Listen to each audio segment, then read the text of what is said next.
Welcome to the Toffee Blues, your source for all things Everton. Welcome to the instant match reaction to West Ham United nil, Everton nil. Everton play out the most Sean Dyche performance you could possibly have imagined. A very dull, dreary, um, bit of a throwback really to the old 90s alehouse football it was. West Ham weren't great either, so Everton were actually by far the better side in the first half, and we did create some chances, but as usual, didn't take them. We're absolutely wretched in front of goal. You just don't know where the next goal is coming from, and that's what concerns me. Because, like I say, we didn't particularly play badly first half. We were a better team. Should have gone into the break in front, but we failed to score. West Ham came out second half, and again, this is where Everton struggle at the moment with the lack of funds, and we just have no strength in depth. West Ham turned to their subs bench and brought on a load of players, and that helped them grow into that helped them really assert dominance in the second half. Whereas we didn't have anything on the bench. I think we only brought on Beto and Harrison because that's literally all we have in reserve. Um, that shows our legs tired, and we just couldn't cross the halfway line for the bulk of the second half. Um, West Ham had a couple of good chances near the end. Somerville at the post. And then Danny Ings draws an absolutely unreal save right at the death from Pickford, and Pickford basically saves us a point. But again, it should never have come down to that. The first half, we were the better team and should have at least had the lead going into the break and had something to defend. But in the end, we had to settle for defending a 0-0 when West Ham poured forward at us in the second half. And that's the issue now. I think we've got to start being more incisive up the top end of the pitch, and that's why we're down where we are. Like there's there's potential in the team. There's the chat. There's the making of a decent team. It's so frustrating. There's components that if you put a few better players next to them, you could build a really good team here. And you hope that with if the takeover happens or something, we could bring in better players and maybe make this team more of a capable side at the top end of the table. But we just look a long way away from it now, and it's concerning that we're just not scoring enough goals at all. Obviously, had better not scored with the virtually the last touch against Fulham. We'd have gone 3 games without a goal here, so it's worrying. The lack of firepower. Calvert-Lewin is again he links up well, but he's terrible in front of goal. Beto came on and didn't really get much of a chance to do anything, but didn't really do anything when he did get the chance. The midfielders, like again, Ndiaye is a great player. Lindstrom looked all right, but the most part, the players just haven't got the tools that we need to deliver, and Sean Dyche hasn't got the tactics that we need to deliver what we want. We need to obviously survive, but thing when our football is effective and you can grind out wins, then that's fantastic.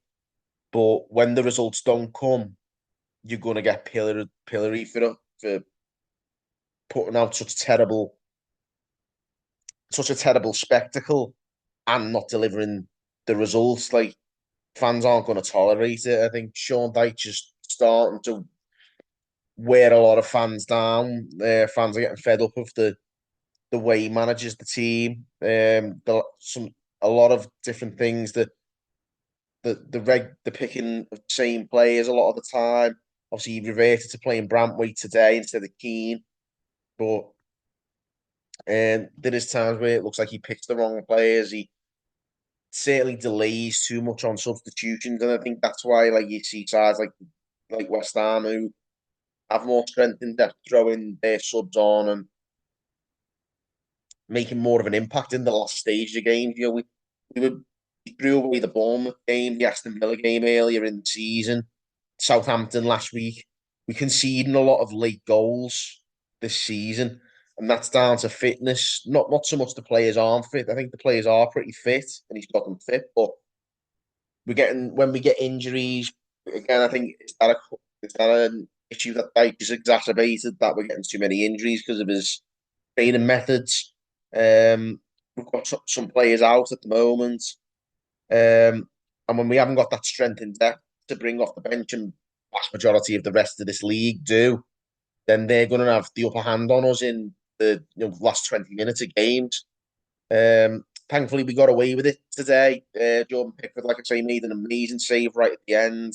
Another good save from Ings just before that. And we got lucky when Somerville hit the post as well. So, for the most part, it wasn't a terrible performance. Well, the first half wasn't, but the second half, you could see we just haven't got it in the legs. And, I don't think that's an indictment on our fitness levels. It's more an indictment on the lack of strength and depth and the underfunding of the club over the last few years.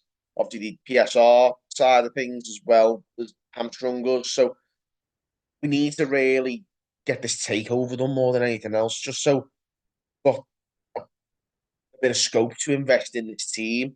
Whether it's January, we can bring a couple of fighters in, but certainly for next season, if we stay up, because I'm starting to doubt our ability to stay up. I was feeling pretty confident in the last few weeks, but the last three games, I'd say, have really sort of cast doubt on my confidence in us staying up with the sort of ease that, to be fair, we would have done last year were it not for the deductions. But we seem to be really struggling at the moment. Sean Dyche seems to be struggling to, grind out the results. I know his football's never been pretty, but like it's been more effective than it has been recently. And if he's going to keep his job here, he's going to have to try and find another way.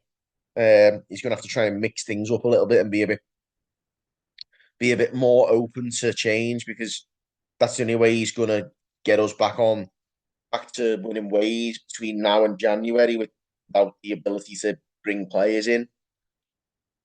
So it's over to Sean Dyche. We've got Brentford at home. It's the next game. I think that's might be after the international break now. But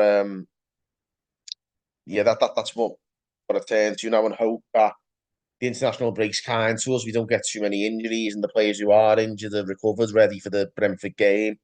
But disappointing. And like I say, we should have really been in front of half time today and maybe seen out a result. But it's pretty depressing to watch. We just need to be the football we play isn't good enough to not be grinding the results out. I think that's the thing. If we were playing poorly and winning, then fans will accept it.